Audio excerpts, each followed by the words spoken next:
আসসালামু আলাইকুম বন্ধুরা, সবাই কেমন আছেন? আশা করি সবাই ভালো আছেন। বন্ধুরা, আজকে আমি আরও একটি রেসিপি নিয়ে চলে এসেছি। আজকে আমি তৈরি করে দেখাবো গুঁড়া দুধের রসমালাইয়ের রেসিপি। আর এই রেসিপিটি দেখতেও যেমন সুন্দর, খেতে কিন্তু দারুণ হয়ে থাকে। যেহেতু গরম শুরু হয়ে গেছে, তার জন্য আমি আজকের রেসিপিটি নিয়ে চলে এসেছি। গরমের মধ্যে এই রসমালাই ঠান্ডা ঠান্ডা করে খাওয়া যে কী মজার একটা রেসিপি, আপনারা না তৈরি করে খেলে বুঝতেই পারবেন না। তো চলুন বন্ধুরা, কথা না বাড়িয়ে আমি মূল রেসিপিতে চলে যাচ্ছি। তার আগে বলছি, ভিডিওটি দেখার শুরুতে একটা লাইক দিয়ে সম্পূর্ণ ভিডিওটি দেখার চেষ্টা করবেন। বন্ধুরা, রসমালাই তৈরি করার জন্য প্রথমে লাগবে এরকম একটা ডিম। এটা হচ্ছে নর্মাল রুম টেম্পারেচারে রাখা ডিম। আমি ডিমটাকে প্রথমে ভেঙে নিয়েছি। যদি বন্ধুরা ফ্রিজে রাখা ডিম থাকে, তাহলে আপনারা আধা ঘন্টা আগেই বের করে নর্মাল রুম টেম্পারেচারে করে নেবেন। তারপর আমি একটা চামচের সাহায্যে ডিমটাকে ভালোভাবে 3 থেকে 4 মিনিটের মতো ফেটিয়ে নিচ্ছি। বন্ধুরা, রসমালাই তৈরি করার সময় যে আমরা ডিমটা ব্যবহার করি, সেটা অবশ্যই ভালোভাবে ফেটিয়ে নিতে হবে। তা না হলে রসমালাইগুলো চুপসে যাবে অথবা শক্ত হয়ে যেতে পারে। তার জন্য একটু সময় নিয়ে ডিমটাকে ভালোভাবে ফেটিয়ে নেওয়ার চেষ্টা করবেন। অনেকে আমাকে কমেন্ট করে বলেছে যে রসমালাই ভেঙে যায়, গলে যায়, আর অনেকটা চুপসেও যায়। তার মধ্যে আরেকটা কমন বিষয় হচ্ছে শক্ত হয়ে যায়। বন্ধুরা, আজকের স্টেপগুলো একের পর এক ফলো করে যাবেন, আপনাদের রসমালাই আর কখনো ভেঙে যাবে না। বন্ধুরা, আমার ডিমটা ফেটে নেওয়া হয়ে গেছে, সেটা আমি সাইড করে রেখে দিচ্ছি। তারপর একটা মিক্সিং বোল নিয়েছি, আর নিয়েছি মেজারমেন্ট কাপ দিয়ে 1 কাপ গুঁড়া দুধ। এটা হচ্ছে ডানু ব্র্যান্ডের গুঁড়া দুধ নিয়েছি আমি। আপনারা চাইলে যে কোনো ব্র্যান্ডের গুঁড়া দুধ দিয়ে তৈরি করে নিতে পারবেন, তবে দেখবেন ফুল ক্রিম কিনা। তারপর দিয়ে দিয়েছি টেবিল চামচের 4 ভাগের 1 ভাগ বেকিং পাউডার আর 1 টেবিল চামচ ঘি। ঘি দেওয়া হয়ে গেলে এখন আমি হাত দিয়ে এই 3টি উপকরণ ভালোভাবে মিশিয়ে নিব। বন্ধুরা, এখানে একটু সময় নিয়ে মিশিয়ে নিতে হবে, যাতে করে প্রতিটি দুধের দানা একবারে ঘিয়ের সাথে মিশে যায়। এরকম করে একটু ভালোভাবে ডলে ডলে মিশিয়ে নেওয়ার চেষ্টা করবেন। আর যতক্ষণে আমি এগুলো মিশিয়ে নিব, ততক্ষণে আমি আরও একটি কমেন্টের উত্তর দিয়ে দিচ্ছি। অনেকে আমার কমেন্ট করে জানিয়েছেন যে ঘিয়ের পরিবর্তে এখানে সয়াবিন তেল দেওয়া যাবে কি না। বন্ধুরা, এই মিষ্টিটা বানানোর জন্য ঘিটাই প্রয়োজন, তার জন্য ঘি দিয়েই বানিয়ে নিতে হবে। তবে সয়াবিন তেল দিলে কোনো রকম ফ্লেভার পাবেন না, খেতে একদমই ভালো লাগবে না। তো গল্প করতে করতে আমার এগুলো মাখিয়ে নেওয়া হয়ে গেছে। দেখেন, এখন হাত দিয়ে মোটো করলে এভাবে দলা পেকে যায়, তখনই বুঝে নিতে হবে এটা মাখানো হয়ে গিয়েছে। বন্ধুরা, এখন আমি এখানে যে ডিম ফেটিয়ে রেখেছিলাম, ওইখান থেকে অল্প অল্প ডিম নিয়ে সুন্দর একটা ডো তৈরি করে নিতে হবে। দেখেন বন্ধুরা, এখানে একটু খেয়াল করবেন, আমি কিন্তু একেবারে ডিমটুকু দিতে যাচ্ছি না, একটু একটু করে ডিম দিয়ে তারপর এভাবে করে মিশিয়ে নিতে হবে। আমি যেভাবে করে মিশিয়ে নিচ্ছি। বন্ধুরা, এখানে আমি যেহেতু বড় সাইজের একটা ডিম নিয়েছি, তার জন্য আমার হালকা একটু বেশিও হতে পারে। আর আপনারা যদি ছোট ডিম নিয়ে থাকেন, তাহলে আপনাদের সমান সমান অথবা একটু কম হতে পারে। তার জন্য আপনারা দুটো ডিমও ভেঙে নিতে পারেন। দেখেন বন্ধুরা, আমি অল্প অল্প করে ডিম দিয়ে সুন্দর একটা ডো তৈরি করে নিচ্ছি। আর এখানে আমাকে আরও একটি কমেন্ট করেছিল যে এখানে ডিমের পরিবর্তে পানি দিয়ে এই ডোটা গুলে নেওয়া যাবে কি না। না বন্ধুরা, এটা পানি দিয়ে নেওয়া যাবে না। যেহেতু ডিম দিচ্ছি, ডিমটা হচ্ছে বাইন্ডিংয়ের কাজ করে, তার জন্য ডিমটা অবশ্যই দিতে হবে। তা না হলে ছেড়ে ছেড়ে একদমই দুধের সাথে মিশে যাবে, মিষ্টি তো হবেই না। তো বন্ধুরা, আমার গুলে নেওয়া হয়ে গেছে। এখন আমি এটা 5 মিনিটের জন্য রেস্টে দিব। আমি 5 মিনিট পর ফিরে এসে দেখাচ্ছি কতটা সেট হয়ে গিয়েছে। বন্ধুরা, আমি হাতটা ক্লিন করে তারপর চলে এসেছি। দেখেন, এখন কিন্তু অনেকটাই সেট হয়ে গেছে। আঠালো যে একটা ভাব ছিল, সেটাও কিন্তু চলে গিয়েছে। আমি একটু আঙুলের সাহায্যে দেখিয়ে দিচ্ছি। দেখেন, একটুও কিন্তু আঠা আঠা নেই। এখন আমি হাতে একটু ঘি লাগিয়ে অল্প অল্প করে ডো নিয়ে সুন্দরভাবে 2 হাতের তলানিতে নিয়ে গোলাকার করে আমি রসমালাই মিষ্টিগুলো শেপ দিয়ে দিচ্ছি। দেখেন, খুব সহজে কিন্তু বানিয়ে নেওয়া যাবে। আর এই যে রসমালাই মিষ্টিগুলোর গায়ে একটুও ফাটল নেই, একদমই ক্লিনভাবে মিষ্টিগুলো তৈরি করে নিচ্ছি। বন্ধুরা, আমি গোলাকার শেপ দিয়ে দিচ্ছি। আপনারা চাইলে লম্বালম্বি করেও বানিয়ে নিতে পারবেন। আপনাদের পছন্দ মতো মিষ্টির শেপগুলো দিয়ে দিবেন, অথবা ছোটো বড়ও করে নিতে পারেন। আমি একটু বড় সাইজে করছি। এগুলো কিন্তু আমি যখন মালাই দিয়ে সিদ্ধ করব, তখন ফুলে একদম ঢাবল হয়ে যাবে, এমনই একটা মিষ্টি বানাচ্ছি। তো দেখেন আমি মিষ্টিগুলো কতটা সহজে বানিয়ে নিয়েছি। অনেকেই বলে মিষ্টি বানাতে গেলে গায়ে অনেক ফাটল থাকে, তো আমি এভাবেই সবগুলো মিষ্টি বানিয়ে তারপর একসাথে করে নিয়ে দেখাচ্ছি। দেখেন একটা মিষ্টির গায়েও কিন্তু ফাটল নেই। তো এভাবে করে মিষ্টি বানিয়ে আপনারা চাইলে শিরাও সিদ্ধ করে নিতে পারেন, আবার চাইলে দুধেও সিদ্ধ করে নিতে পারবেন। এখন আমি চুলায় চলে যাব এই মিষ্টিগুলো মালাইয়ের মধ্যে ছেড়ে দেওয়ার জন্য। দেখেন কতটা সুন্দর হয়েছে, একটু কাছ থেকে দেখিয়ে দিচ্ছি। তো এখন আমি এটা সাইড করে রেখে চুলায় চলে যাচ্ছি।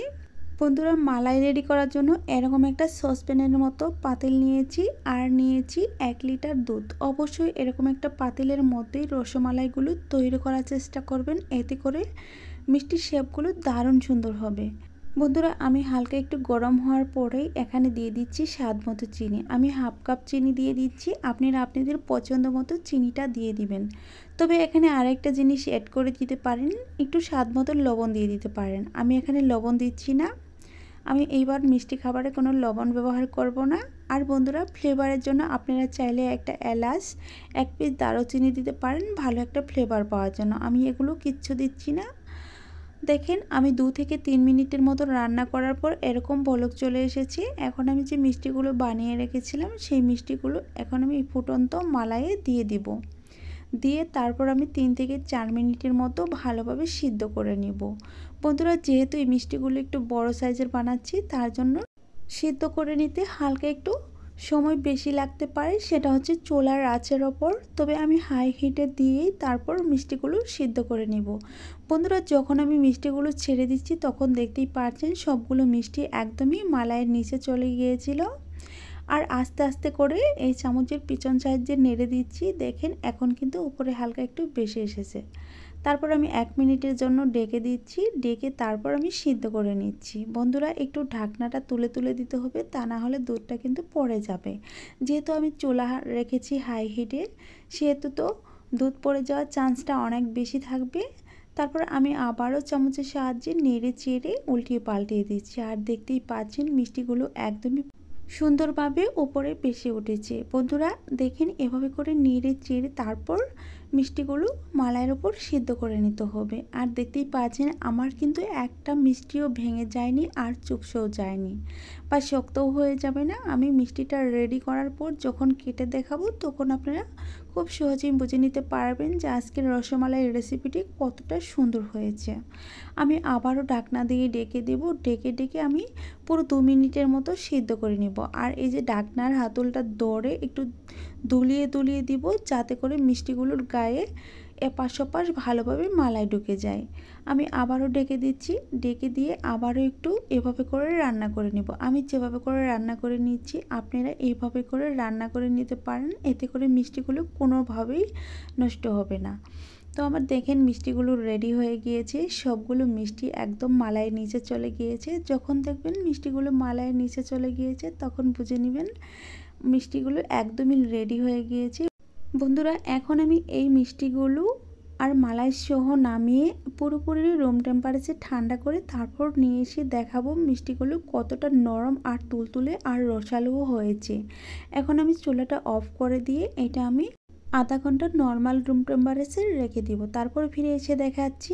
বন্ধুরা দেখেন, এখন দেখেন মালাইটা কতটা ঘন হয়ে গিয়েছে আর মিষ্টিগুলো কতটা ভারী হয়ে গিয়েছে আর একদম রস খেয়ে টইটুম্বর হয়ে গিয়েছে। আমি যখন একটু হালকা হাত দিয়ে চেপে দেখাবো তখন বুঝতে পারবেন প্রতিটি মিষ্টি কতটুকু করে মালাই খেয়ে নিয়েছে।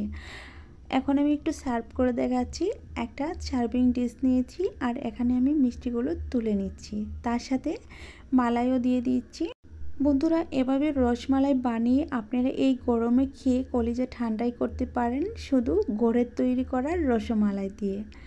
আপনারা যদি হাতে তৈরি করা রসমালাই একবার খান তাহলে দোকান থেকে রসমালাই কেনার কথা একদমই ভুলে যাবেন যদি আমার আজকের রেসিপি আপনারা ট্রাই করেন।